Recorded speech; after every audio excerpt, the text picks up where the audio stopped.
Thank you, Mr. Chairman, and thank you to the witnesses for being here today, all of you.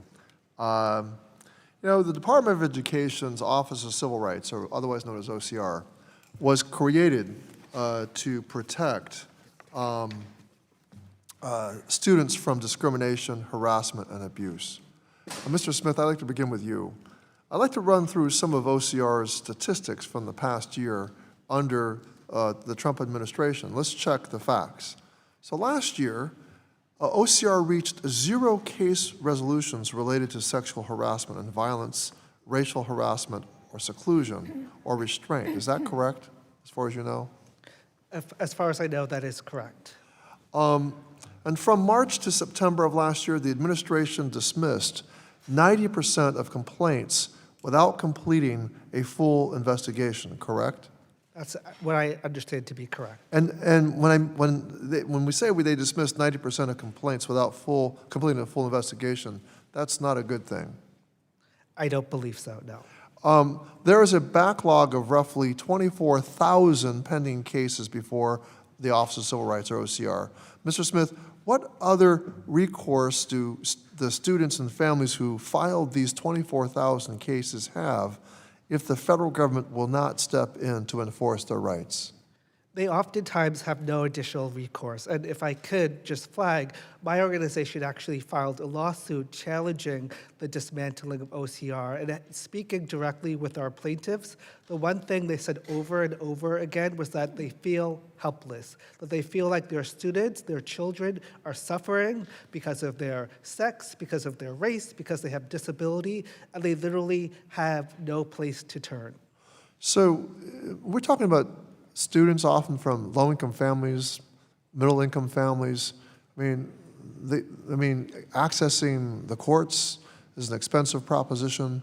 That's why we have the Office of Civil Rights at the Department of Education, to protect students from discrimination, from harassment, right? Is that correct? Correct. So this backlog isn't just because OCR has left staff.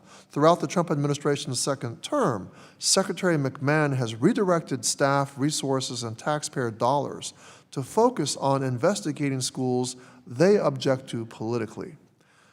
This past year, the administration launched over 100 investigations into school districts and other educational entities with policies and curricula the president doesn't agree with. Over a quarter of those investigations have been launched without a complaint present. I mean, they're investigating, but not in response to a complaint, but just because they don't like that school district's policies. And it means that no student, parent, or other individual actually requested that the investigation take place.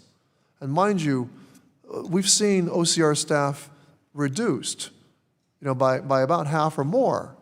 And the Office of Management and Budget is actually saying that there should be even more further reductions. So this whole huge backlog of 24,000 cases has not been really adequately dealt with, but yet we're spending committee time today on investigations that nobody asked for. So how does the Trump administration, Mr. Smith, OCR's focus on hunting down school districts they disagree with politically impact students whose cases are still stuck in the backlog?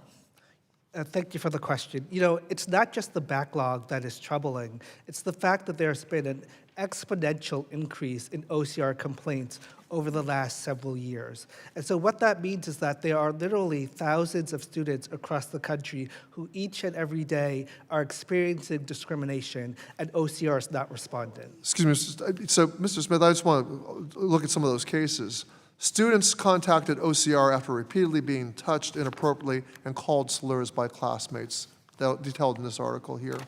A student with disabilities was isolated, secluded, and restrained with enough force to leave bruises, in this article here. A female student was forced to continue taking classes with another student who sexually harassed her. That's documented in this report here. I ask unanimous consent to enter all these into the record, Mr. Chairman. Without objection, they'll be entered. At the heart of these witch hunt style investigations are transgender inclusive policies and curricula in schools. My Republican colleagues claim that creating policies and curricula that are trans inclusive violate the civil rights of other students. Mr. Smith, to be clear, do policies which ban transgender students from using the bathroom that corresponds to their gender identity make schools safer?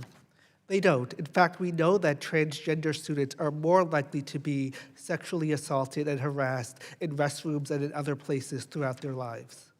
I'm sorry, I wish we could kind of delve deeper into this question, but my time is up, and I got to yield back. Gentleman yields back.